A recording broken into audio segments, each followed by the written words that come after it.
All right, I'm at 92 hours or coming up on that of this 100-hour fast. And I got to say, I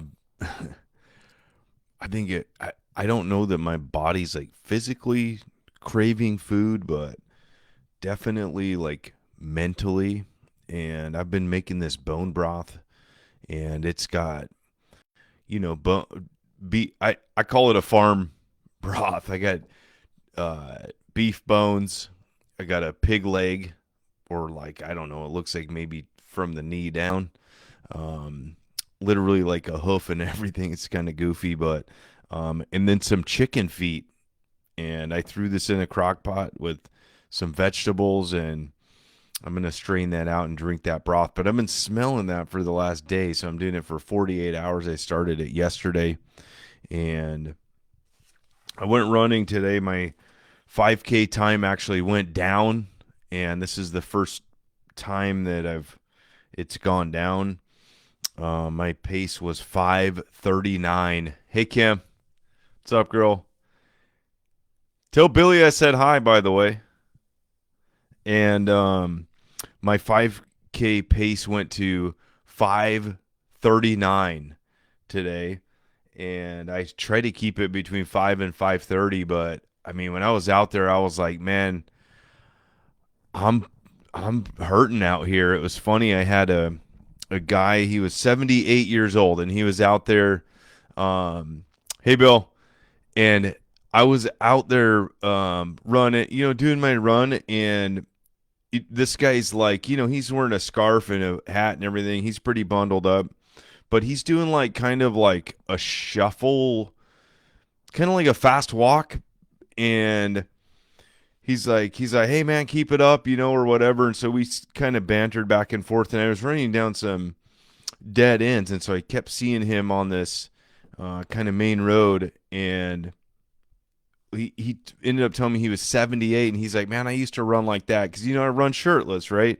And it's like 37 or something like that out. I mean, it was the warmest part of the day. I actually think it got up to like 40 or 41 after I went running. I checked the weather and it like got a little warmer, so maybe it was like 39 or 40. I don't know, somewhere in there, but I thought that was pretty wild. I actually watched the Seahawks game today too, which is crazy. My buddy in church earlier said, "Yeah, man, I can't wait for the season to be done because all the fair weather fans." And I was like, I mean, I don't know. I'm not a fan either, but I can get into the hype. I think it's kind of cool. I actually went to the Seahawks Super Bowl parade up in Seattle a few years ago, and it was wild. It was like, I mean, there were so many people packed in there, but just seeing like the team come through, I was like kind of right on the front lines there when they came through wherever they were in Seattle. I brought the kids up there and we kind of had a good time with that. When was that? Like 2014 or something like that? I don't know. But I have been thinking today, I'm like, I don't know if I ever want to do a fast again. And that's been my leading thought today. I'm like, this is not something I like doing.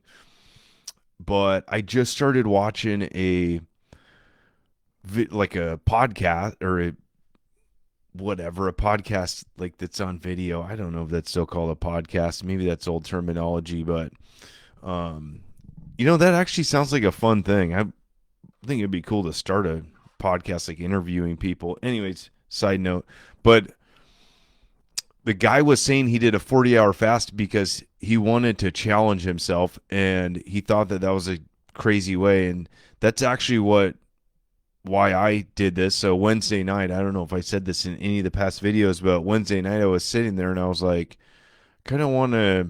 I looked at my schedule on my phone and I was like, I don't have any events this weekend. This might be like in a good time if I wanted to do a fast. And I watched a few videos and read a few articles, and I was like, yeah, I'm going to try this. And I figured it was like inconsequential, right? If I have like a health issue, some kind of physiological reaction, then I can just end the fast. I mean, it's super easy. I got a bunch of food that I've been looking at literally every day for the last 4 days. Like my apples are just getting old right now in the kitchen, and I'm kind of annoyed by this. But anyway, so I watched this video, and the guy was saying he did a 40-day fast because he thought that it was just like a ridiculous thing and he wanted to try it. And I was like, that sounds kind of like my mindset. So I have a goal of running 300 miles. Like I just want to know what that feels like to run 300 miles like in one go. And so I'm working up to that. I don't know when that's going to happen. It might be a few years from now, but I'm up to the point where I can run a 50K. So that's 31 miles with relative ease where I can still walk the next day. The first race I ever ran was a marathon, or I guess since ninth grade, I was in track and marathon. Or, man, see, getting a little jumbled up here. I was in track in ninth grade, and I ran the 400, and I was not very fast. My fastest time ever was 59 seconds. That's one lap around the track. So now, fast forward, when I turned 40, I was like, I want to know what it's like to run a marathon. And I thought that was crazy. At the time, I only knew one person that ran a marathon, and it was my cousin. And so I called her and I said, hey, do you have any tips for me? This was actually when I first started running. She was the only person I knew that had ever ran a marathon. And I just had in my head, I was like, a marathon sounds crazy. Well, during those few years that I started running, I found out that people run like 100 miles and longer, and that just sounds so bonkers. I mean, even now, and I am at the point in my running uh, career that I can like seriously consider running 100-mile race, and just getting to that point is pretty crazy. And so I'm like, well, if I can do this 100-hour fast, what does like 1,000 hours look like?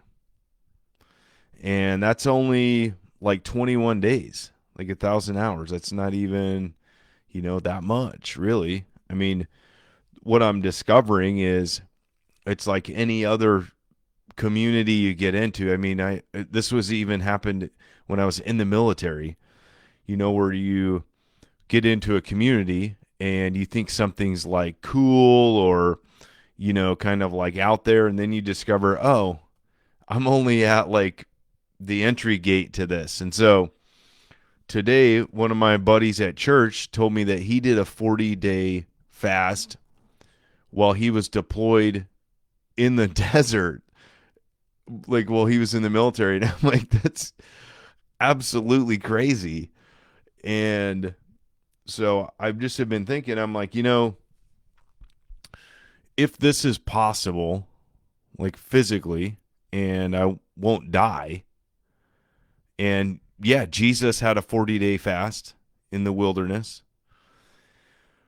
If this is possible, then I mean, why not, right? And I'm not starting it tomorrow. I think that I should probably like be smart about this and work up to it a little bit, because I feel like a 40-day fast is kind of like a 100-mile marathon or ultra marathon. I mean, it's at least like 100K, which is like 62 miles.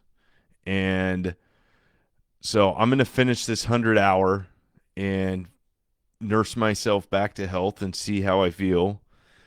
But I'm also like, I don't know, maybe I should try this out. And even at a 40-day fast, I'm only in like getting into the crowd of people that have also done 40-day fasts. So I mean, this isn't like that out there or anything. And let's see, what else did I want to talk about? So I was going to talk about something in church. Oh, so the recurring theme that I've had in my mind, and I think I said this yesterday on my video, is about faith. And the title of the message today in church, interestingly enough, is God is Faithful, and it's about 1 Corinthians 1, 4 through 9. And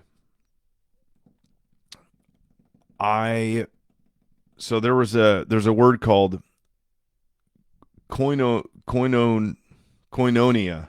It's like a Greek word. I probably said that wrong. Begins with a K. Oinonia is the spelling. It means fellowship, communion, partnership. So I looked that up, and the word first appears in Acts 2:42.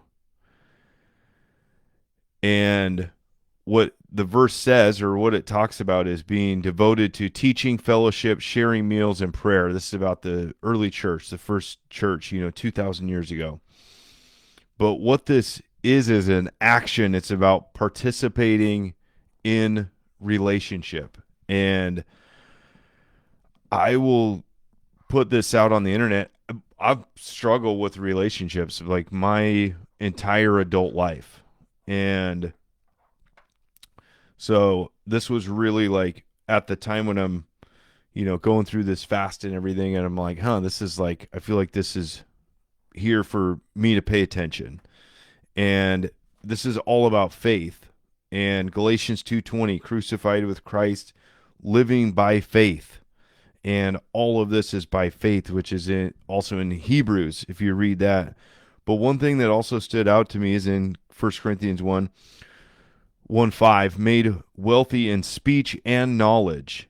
And if you look at Colossians 2:3, Christ holds the wisdom and knowledge. And the thing that's interesting to me about this is when we talk about the word, and if the universe was created by the word, and this is in Genesis 1:1, and also in John 1:1, the first chapter, John, very powerful in Christology, I think it's called, the study of Christ. Just interesting word there, but John 1:1 is about Jesus being the word, and the actual word there, the Greek word, is logos. And what this makes me think of, and what this goes back to, and what I think that everybody should like really grab onto, is logic. Think about that. Logic. Like everything that we see, all the systems that we see, is all repeating patterns. And it's all based in logic, which is the Word of God and Jesus Christ being the logos, the logic. And this is like the marrying of God and humanity represented through Christ. And people say, well, how can you believe that? This is like a fairy tale and there's inconsistencies in the Bible. And, why would you believe that, right? And what I think is that I don't know all the answers. I don't have all the answers. I only know what's been revealed to me. And the problem is that we often look at Christianity as just another religion, a set of rules, and we also meet Christian people who are also flawed, like all of us. And this is why we need Christ. We need to believe and receive Christ.